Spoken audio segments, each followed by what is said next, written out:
Every day, every hour, and every minute, news break in Nigeria. Things happen so fast, it's most times difficult to track and comprehend them.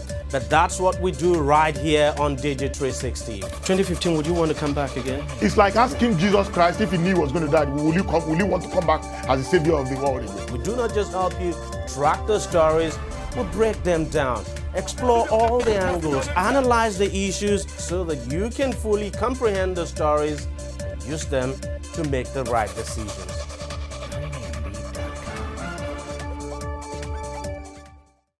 Has been decimated completely. They have not in the type of army that not only inflicted, such damage, but occupied and held territories like they did before. Meeting the deadline does not mean the end of suicide bombers or the end of attacks on soft targets. Make that clear, because this is not a regular war. And when an insurgency like Boko Haram is on its way out, they want to inflict as much damage as possible. But what is clear is that Boko Haram has been decimated. Their capacity to launch any attack has been reduced. They've been reduced to cowardly attacks on soft targets. And there's nowhere in the world that you can have 100% protection or security against soft targets. But even this will taper off. Nigeria's Minister of Information and Culture, Lai Mohammed, speaking late last year on the Nigerian government's claim that it has technically defeated Boko Haram. Indeed, there was a lull in Boko Haram-inspired attacks in the whole of the northeast for quite a while after the information minister spoke there. All through the week of Christmas to the first week or two of January, there was no reported case of Boko Haram attack, giving some people hope that indeed the insurgency was nearing an end. But towards the end of January, Boko Haram came back to the news. On January 30th, to be precise, the insurgents riding on motorcycles and in military fatigue overran the village of Dalori, killing at least 35 villagers, mostly women and children. Dalori is some 10 kilometers away from Maiduguri, the capital city of the northeast Borno state.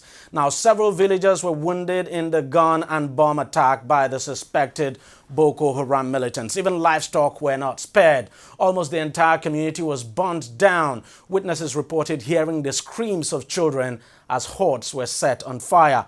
An IDP camp in the area was also targeted as 3 female suicide bombers blew themselves up close to the camp as troops stationed there repelled the attack.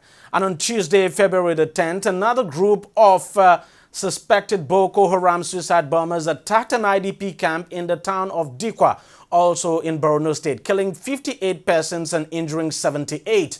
News of that attack did not surface until late Wednesday, February 11, because of the absence of communication infrastructure in the area. Now, Dikwa is some 80 kilometers away from Maiduguri. Witnesses say the incident occurred when the IDPs queued up to collect their morning food ration in the camp, which accommodates over 50,000 people displaced by the Boko Haram insurgency.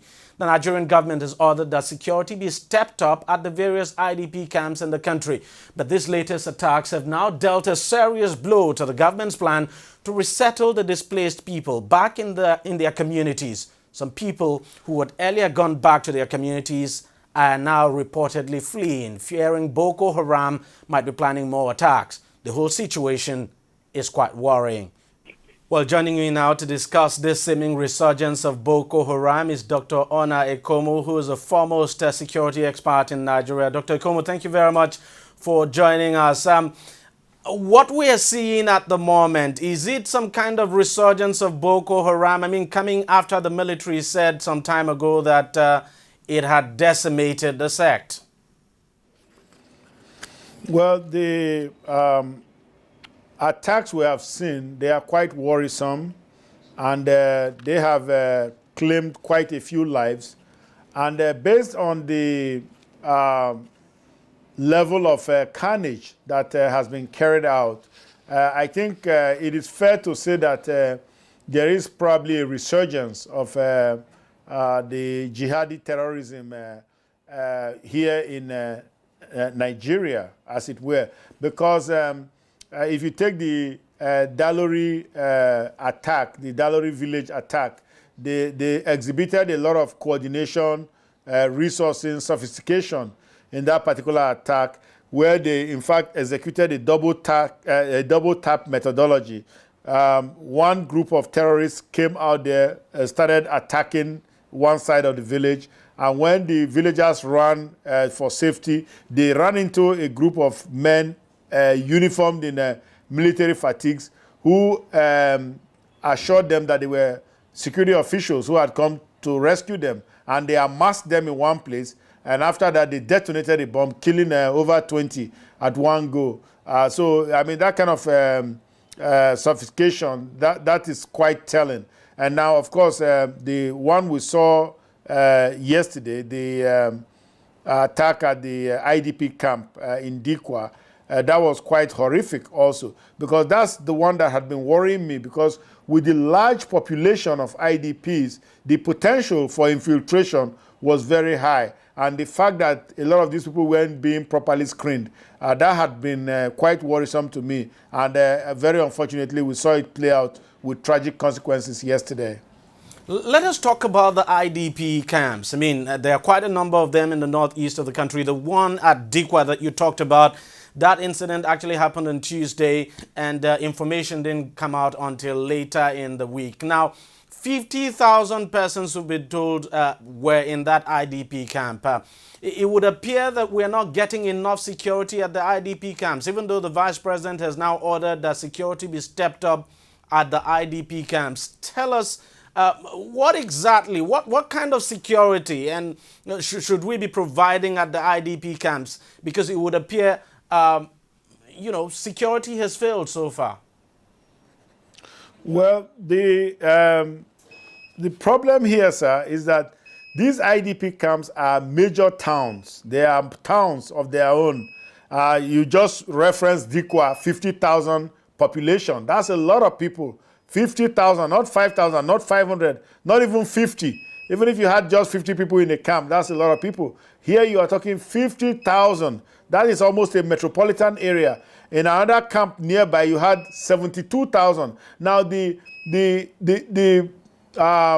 problem here, and we addressed this, there was a national security conference in Abuja last week, organized by the Alumni Association of the National Defense College, where they were talking about post-conflict management, IDP camps.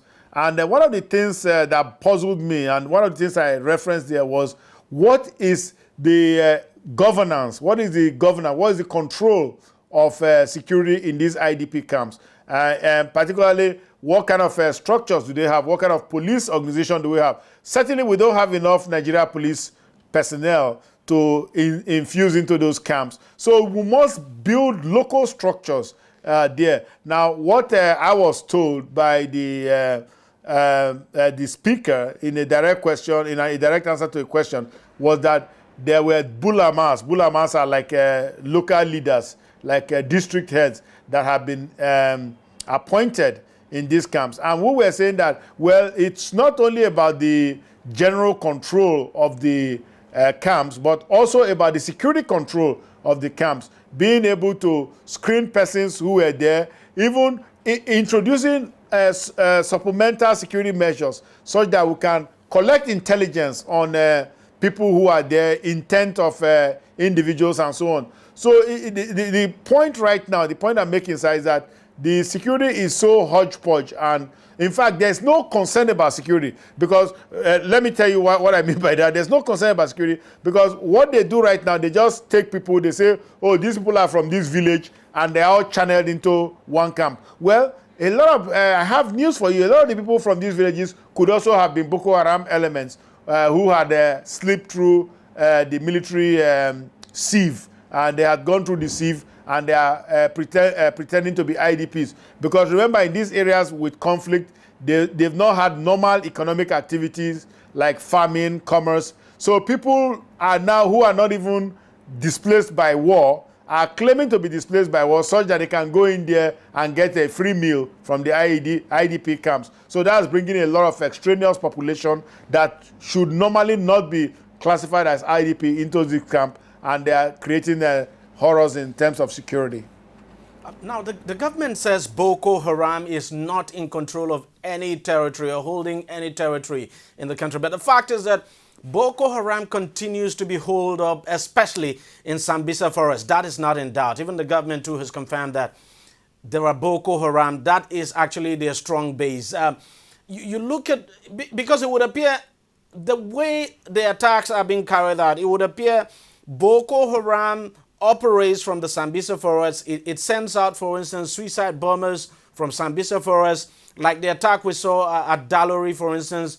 There's a possibility that the Boko Haram elements came out of Sambisa forest, carried out the attack, and then returned to Sambisa forest. Why is it difficult to storm the Sambisa forest, in your opinion? Well, the problem with Sambisa forest is that it's been heavily mined by Boko Haram elements, and they know where the mines are, so we have to bring in a lot of mine clearing equipment, as it were, and a lot of mine clearing logistics to be able to demine the place such that the military can move in there easily. Because what had happened is they have kind of built it as a place of last resort for themselves. And so that's why they're able to come out, carry out attacks, and then retreat. And there is no hot pursuit behind them, because if the military go in there behind them, they are likely to get blown up. We saw that during the spring offensive last year, when President Jonathan ordered the military to clear up Boko Haram prior to the election. And one of the things that retarded the spring offensive, when they cleared them from all the local governments, but when they got to Sambisa forest, they found that their military vehicles were hitting landmines, and were losing a lot of precious military lives. So the difficulty here is that they have dug themselves in deeply there, and they have mined the place quite extensively. So when military personnel come in there, they have to ensure that they demine their routes before they go in there. Now, but the other part of the question which I want to take on is, how come they are able to come out and carry out attacks and retreat? Well, because most of these attacks are in rural areas. They kind of target the countryside. They don't go into Maiduguri. Of course, they've tried, even within the last couple of weeks, they've tried 2-3 raids into Maiduguri. But by and large, they attack places like Malai, Dolari. They attack the outskirts. They attack not the outskirts of Maiduguri. They attack the countryside because we don't have, if you remember, Borno State is the largest state in the country with the largest landmass, and so there's a vast countryside out there that is ripe for their attacks, unfortunately. So that still goes back to the issue of governance. How are we going to govern ungoverned spaces in this country? Not just in Borno State, because we have this same scenario. When you come even down south here, even to Ekiti State, to Edo State, you have states where, please, I don't want to move away from Boko Haram, but I'm saying ungoverned areas like forest, bush, you have people coming out from there to attack, and most of them are herdsmen who don't have a cow to attack, to graze. So they're attacking people in those areas. Now, another worrisome development to this is that recently the DSS, that's the Department of State Services, now announced that it arrested an ISIS cell. It arrested an individual who is actually in charge of an ISIS cell in Nigeria. That individual, of course, a student, was arrested in Kano State, a student of the Federal University of Technology, Mina. And from what the DSS said, You know, they were making plans to go to Libya for a training camp now by ISIS in Libya. And of course, from what we have gathered so far, some of them have succeeded in going to that training camp in Libya. Now, bringing ISIS into the mix in Nigeria's fight against Boko Haram, you must admit that it surely would compound issues for us. Most certainly, DEJI, and it's very troublesome. We have been, for some time now, since November last year, when I investigated an ISIS case here, I have been saying that, look, we have ISIS cells operating here in Nigeria. The guy they got, I'm very proud of our DSS, and I'm very happy that they got that guy. That one is a low-level operative. It's just an operative. You know, it's not. That's not the. There are kingpins that are there, obviously, because there is a very powerful cell in Kaduna, from where people are being radicalized over the phone, over the internet here in this country, and you know, we need to really get on the same page. I'm talking about the security agencies in terms of the ISIS threat. I think some time ago, I don't remember whether January or December last year, when I did that investigation, I issued a statement saying that the ISIS threat is imminent, an ISIS attack was imminent and is real here. So we have seen cases, we have seen several cases, not the reported cases, I'm talking about unreported cases now. We have seen several cases where people have left this country to go to Syria to go and fight. And more recently, of course, since ISIS is self-relocating to Africa, to Libya, to be specific, they are moving their HQ into Libya.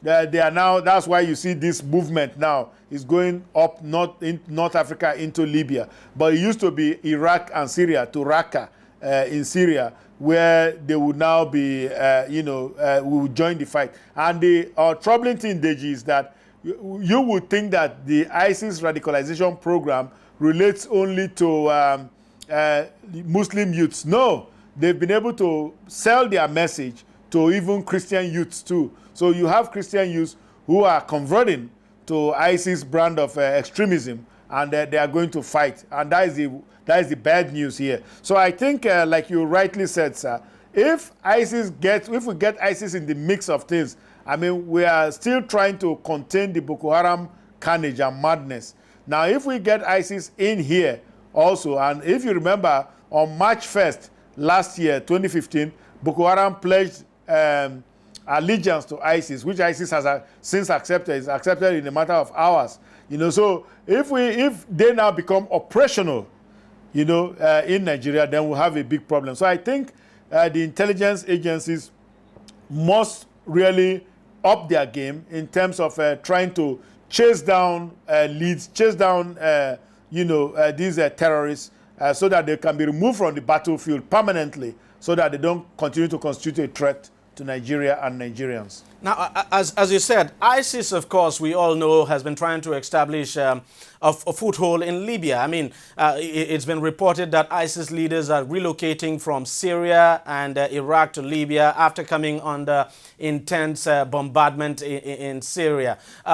Now, let us look at the issue of ISIS gaining a foothold, a very strong foothold, and probably spread all over Libya. How dangerous will that be for Nigeria, even though Nigeria does not share a common border with Libya? Sir, it is very dangerous. The only thing between Nigeria and Libya is the Sahara Desert. Here you're talking about the Sudan, and then you're talking about Niger. We already know that those two countries are compromised. Sudan, for example, has a lot of ISIS sympathies.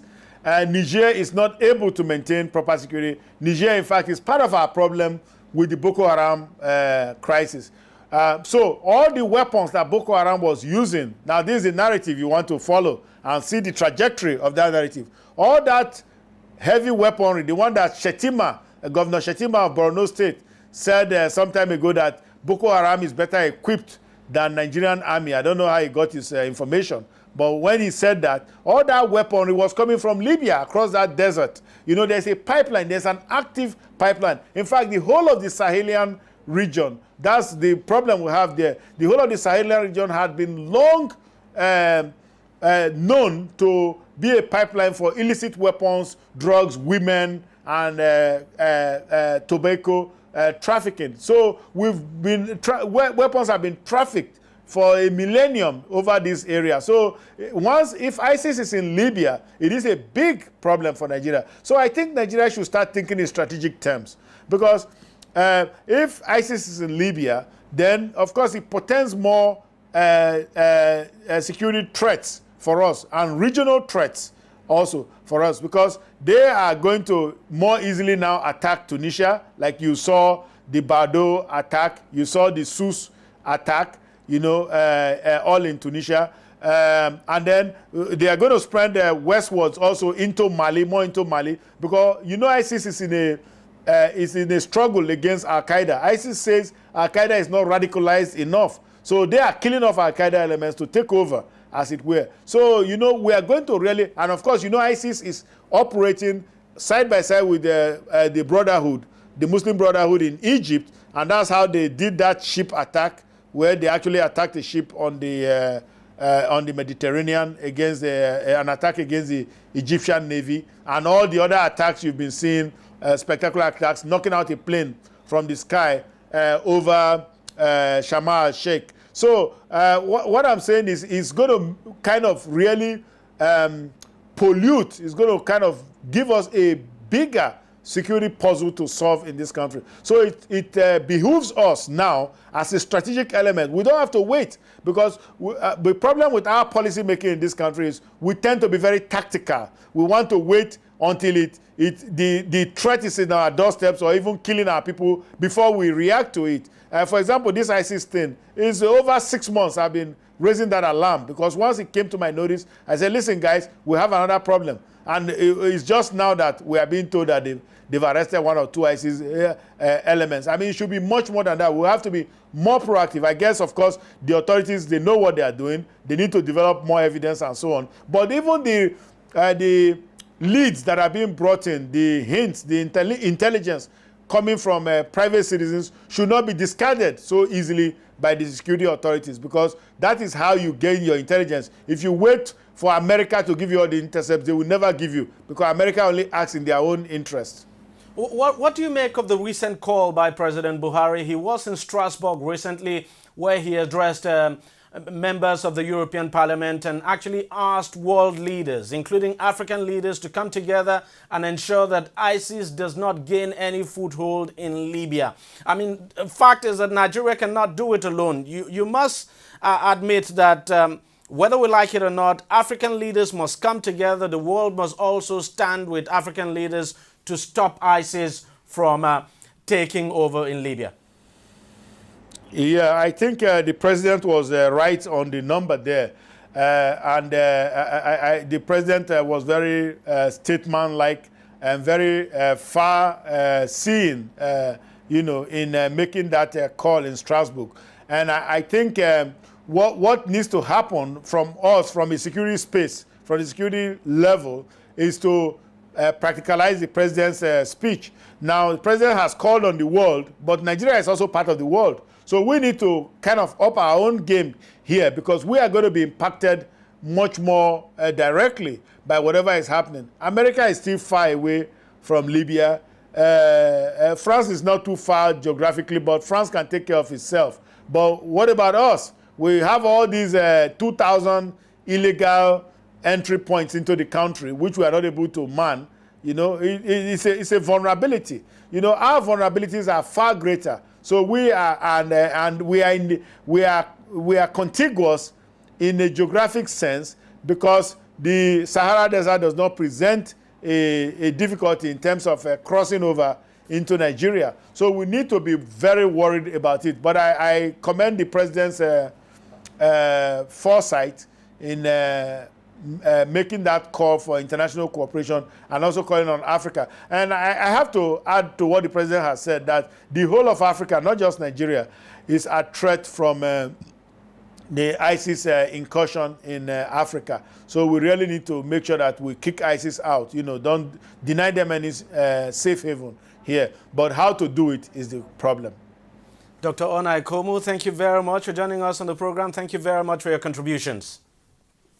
We'll take another short break now. When we come back, we'll wrap things up.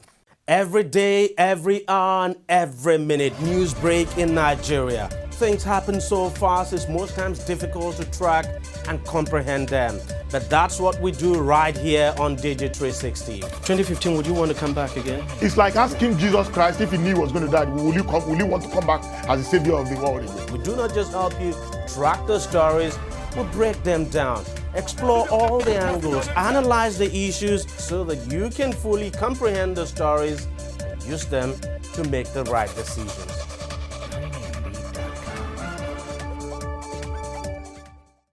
Welcome back. Now, just before we go, one piece of sad news for Nigeria. Data from the 2016 Best Countries rankings has ranked Nigeria as number 1 of the 10 most corrupt countries in the world by perception. 60 countries were actually evaluated in the survey, and Nigeria came first among the top 10. Colombia gives Nigeria a run for its money, coming a close second. At number 3 is Iran. Pakistan is ranked 4th, Mexico 5th, Russia 6th, Algeria 7th, Egypt 8th, Kazakhstan 9th, and Bolivia rounds it up at number 10. Now, this clearly demonstrates how deep-rooted corruption is in Nigeria and why the current government must redouble its efforts in its war against corruption. Corruption has damaged this country to its fabric. It's because of corruption that our roads remain among the worst in the world, even when we budget billions of naira for them every year. It's because of corruption that after spending billions of dollars on electricity for over a decade, a country of 170 million people can hardly boast of up to 5,000 megawatts of electricity. Millions go to sleep in Nigeria in darkness every night. It's because of corruption that public water supply is now a rarity, even though we have always had Ministry of Water Resources in virtually all the 36 states of the country, and they get billions of naira in budgetary vote each year. It's because of corruption that most of our public healthcare facilities in this country have become mere consulting clinics that everyone hates to approach unless they don't have a choice. It's because of corruption that our public schools are so broken down that even parents who cannot afford it still go out of their way to do anything to send their children to private schools. And it's now becoming clearer that it is mainly because of corruption that Nigeria has not been able to defeat an insurgency called Boko Haram. We simply have to kill corruption before it kills our country and kills us all together. That's it on the program. If you want to watch it again, it's simple. All you just do is go to our website, tv360nigeria.com. You'll find the program and lots more there. You can also watch us on our YouTube channel by subscribing to www.youtube.com/tv360nigeria.com. Just subscribe to get latest videos and updates. You can follow us on Google Plus at TV360 Nigeria, or just like us on Facebook. The address is facebook.com/TV360 online. You can also follow us on Twitter. Our handle is at TV360 online. Well, thank you very much for watching. Let's all come together to kill corruption before it kills us. I am DEJI360. I'll see you next week.